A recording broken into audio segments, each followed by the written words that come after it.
రోజు చిలకలూరు గ్రామంకి రావడము, మీ అందరినీ కలుసుకోవడము, ఈ గ్రామంలో ఇప్పుడు ఇంటింటికి తిరగబోతున్నాము. ఈ గ్రామము నిజంగా ఈ చుట్టుపక్కల గ్రామాలు కూడా గతంలో ఇప్పటికి చాలా మార్పు వచ్చింది.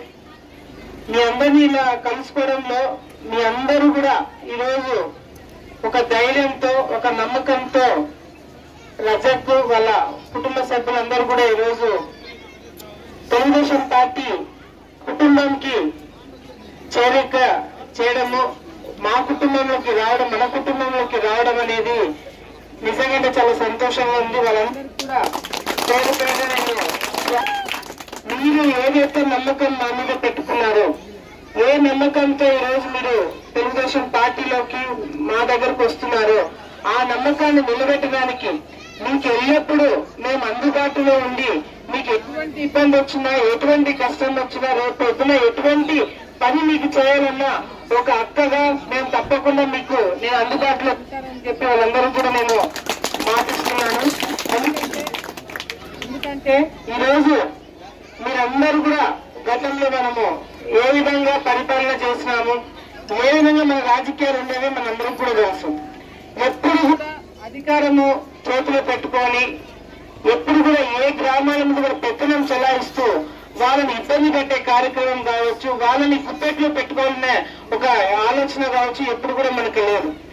మా దగ్గర ఉండే మనము కార్యకర్తలకు మేము ఇచ్చేది ముఖ్యమైన ఒక పని ఏంటంటే వాళ్ళకి ఒక స్వేచ్ఛ అనేది మా దగ్గర ఉంటుంది. ప్రజలకి స్వేచ్ఛ ఈరోజు మేము ఉన్నప్పుడు ఏ విధంగా స్వేచ్ఛ ఉంటుందో మనందరూ కూడా ఇప్పుడు చూసే ఉంటాము. ఆ విలువ కూడా ఇప్పటికే తెలిసి ఉంటుంది ప్రజలకి. మేము ఉన్నప్పుడు ఏ విధంగా స్వేచ్ఛగా ప్రజలు ఉన్నారు, ఏ విధంగా వాళ్ళకి వ్యాపారాల్లో కానీ వాళ్ళ రాజకీయాల్లో కానీ ఎటువంటి ఇబ్బందులు లేకుండా ముందుకెళ్లారు. కానీ వీళ్ళు అధికారంలోకి వచ్చిన తర్వాత అధికారం ఒక్కసారి చేతికి వస్తే దాన్ని నిలబెట్టుకోవాలని ఆలోచన లేదు. ఆ అధికారం అడ్డు పెట్టుకొని ఏ విధంగా భయభ్రాంతులకు గురి చేయాలా, ఏ విధంగా ప్రజల్ని గుప్పెట్లో పెట్టుకోవాలా, ఏ విధంగా వాళ్ళని ఇబ్బందులు పెట్టాలా, వాళ్ళని మన దగ్గర నుంచి పోనీయకుండా ఎట్లా వాళ్ళ మీద ఒత్తిడి పెట్టాలని దాని మీద వాళ్ళు దృష్టి పెట్టారే తప్ప మంచితనంతో వెళ్ళాలి. ప్రజలని కార్యకర్తలను దగ్గరకు పెట్టుకోవాలా, వాళ్ళకి ఏ సమస్య వచ్చినా ఆ సమస్యను తీర్చాలా, ప్రజలకి మేలు చేయాలా, గ్రామాలలో అభివృద్ధి చేయాలా. ఇంతే కదా నాయకులు చేసేది. కానీ అది కూడా చేయలేకపోతున్నారు ఈ చేతగాని దద్దమ్మలు. ఈరోజు సమస్యలు అంటారా అందరికీ ఉన్నాయి, ఇబ్బందులు అంటారా అందరినీ ఇబ్బందులు పెడుతున్నారు. శోభా నాగిరెడ్డి గారు, భూమా నాగిరెడ్డి గారు చనిపోయిన తర్వాత, తల్లిదండ్రులు చనిపోయిన తర్వాత ఎన్ని ఇబ్బందులు పడాలో మేమందరం అన్ని ఇబ్బందులు పడినాం. ఈ 5 సంవత్సరాలు అన్ని దక్కా ముక్కలు తిన్నాం. మా మీద కూడా భయభ్రాంతులు గురి చేయడానికి అన్ని విధాలుగా ప్రయత్నం చేస్తున్నారు, అన్ని విధాలుగా కేసులు పెట్టారు, అన్ని విధాలుగా ప్రయత్నం చేశారు. కానీ ఎక్కడ కూడా మేము భయపడలేదు. ఎందుకంటే మా వెనకాల ప్రజలు ఉన్నారు, ప్రజల్ని కాపాడుకోవాలా. మమ్మల్ని ఈ విధంగా చేస్తుంటే ఇంకా సామాన్య ప్రజలని ఏ విధంగా ఇబ్బందులు పెడతారో ఒక్కసారి ఆలోచించండి. మళ్ళీ వీళ్ళు నాయకత్వం వస్తే గ్రామాలలో మిమ్మల్ని లేనికుండా మీ పొలాలు, మీ ఆస్తులు కూడా లాక్కునే కార్యక్రమాలు వాళ్ళు ప్లాన్ చేసి పెట్టుకున్నారు.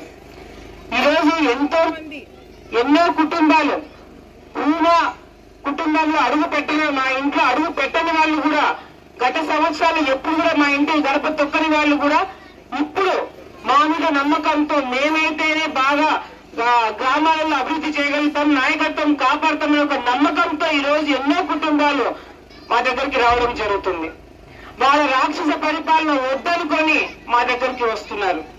ఈరోజు మీరందరూ కూడా ఏ నమ్మకంతో అయితే వచ్చినారో, ఏ నమ్మకంతో అయితే మా దగ్గరికి మేముంటే మీకు విలువ ఉంటుందని అనుకుంటారో తప్పకుండా ఆ విలువను మేము కాపాడతాం.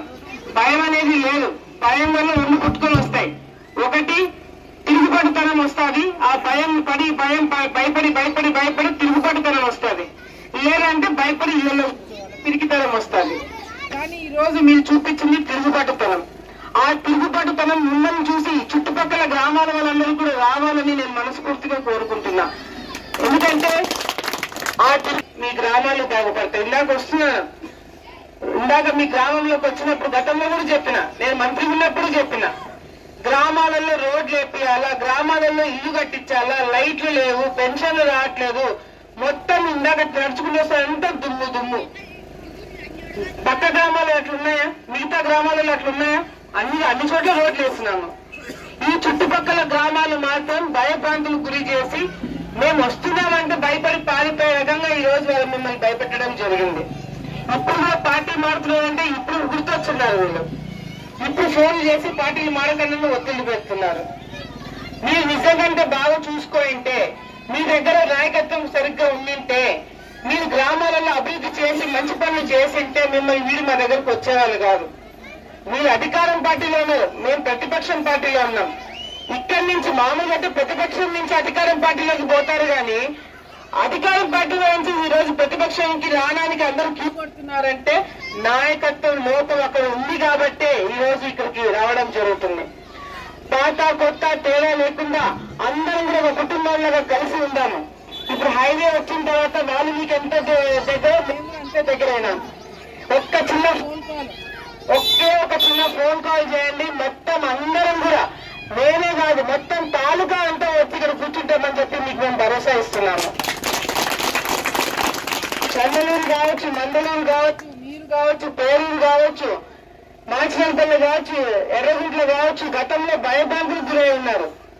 అభివృద్ధి కార్యక్రమాలు సరిగ్గా జరగలేదు.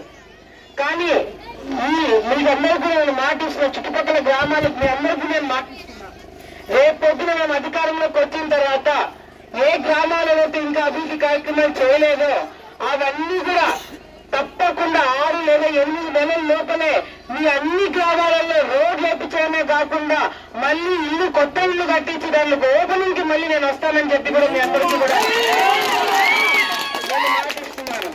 చంద్రబాబు నాయుడు గారు మొన్న వచ్చారు కదా, మన చంద్రబాబు నాయుడు గారు సభ చూశారు కదా, చంద్రబాబు నాయుడు గారు వచ్చినప్పుడు చెప్పినానా, చంద్రలూరులో మండలంలో రైతుల దగ్గర నుంచి డబ్బులు వసూలు చేసుకొని ఆ డబ్బులు ఇస్తే కానీ రైతులకు మీరు వదలలేదని చెప్పి కండిషన్ పెట్టినారు.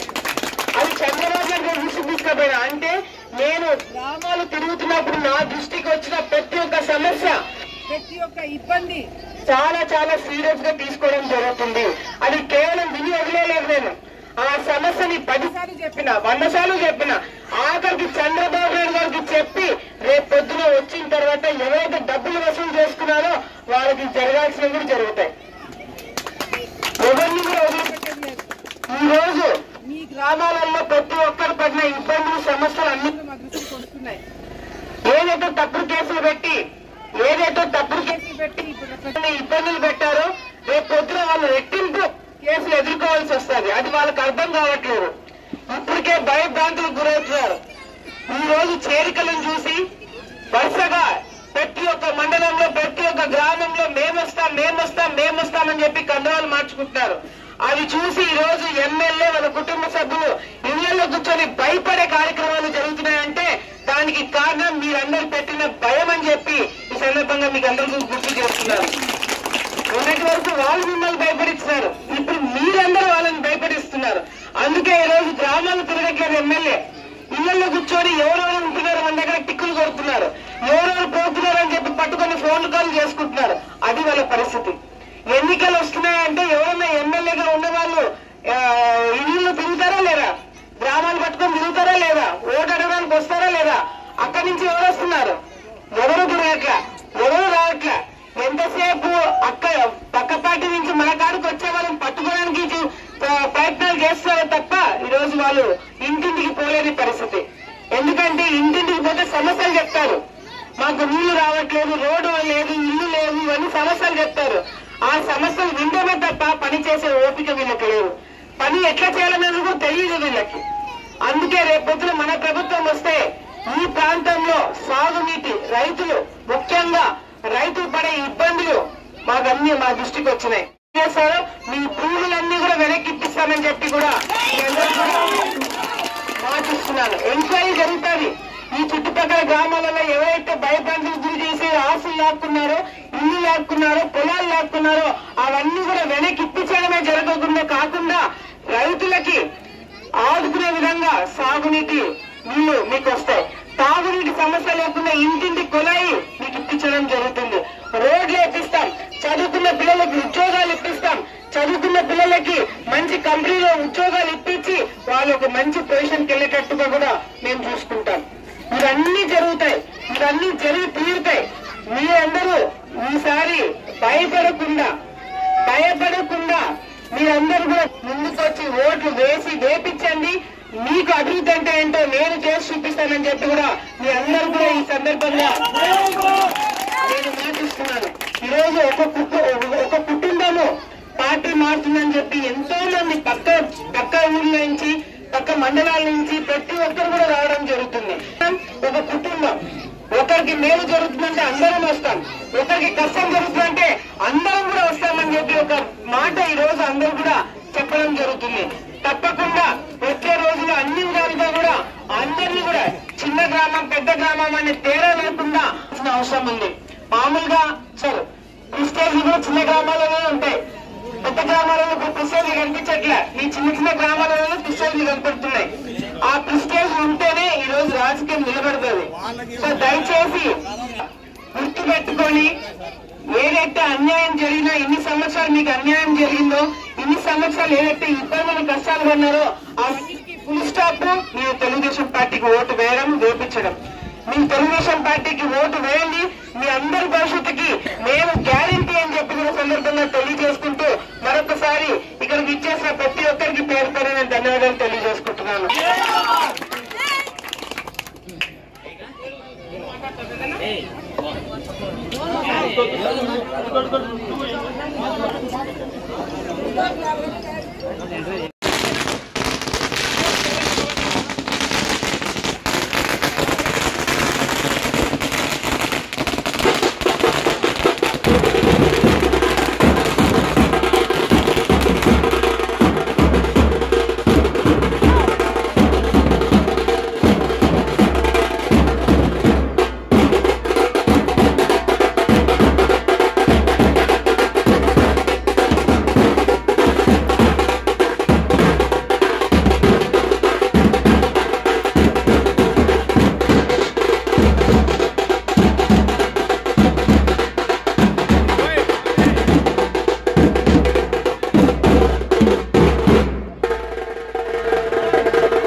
వాళ్ళదే దండికెళ్ళేది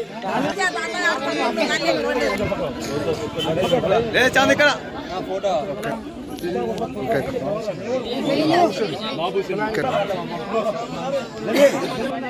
పాతలు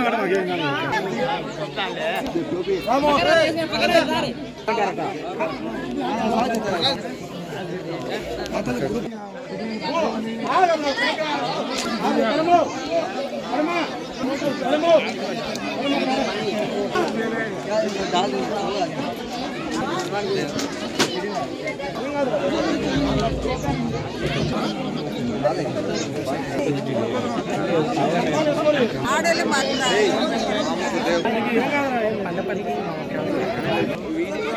ఫోటో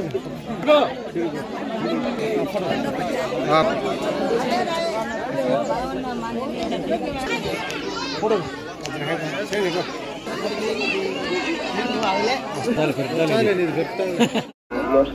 ఏమి నీకు 65 సంవత్సరాలు ఉంటాయి కదా పెన్షన్ ఎందుకు రావట్లేదంట అదే వచ్చే పెన్షన్ ఆపేసినారా ఏమండి నీ పేరు మీద భూమి ఉందంటనా ఇల్లు ఉందంటనా నువ్వేమన్నా కోట్లు సంపాదిస్తున్నావంటనా ఎందుకు పెన్షన్ తీసేస్తారంట అదే వస్తూ ఎందుకు ఆపేస్తున్నారు అని వీళ్ళు ఈ ప్రభుత్వము ఇక్కడ ఎమ్మెల్యే చేసే అరాచకాలు ఒక ఎత్తు అయితే ఆడ రాష్ట్రంలో చేసే అరాచకాలు ఎత్తున్నాయి. ఈ 2 నెలలు ఆగు, ఈ 2 నెలలు అయిపోయిన తర్వాత అధికారులే వచ్చి నీ పెన్షన్ నీ చేతిలో పెడతాడు. సరేనా? 2 నెలలు ఓపిక పట్టి మీకు పెన్షన్ ఇప్పించే బాధ్యత మాది. పెద్దనా?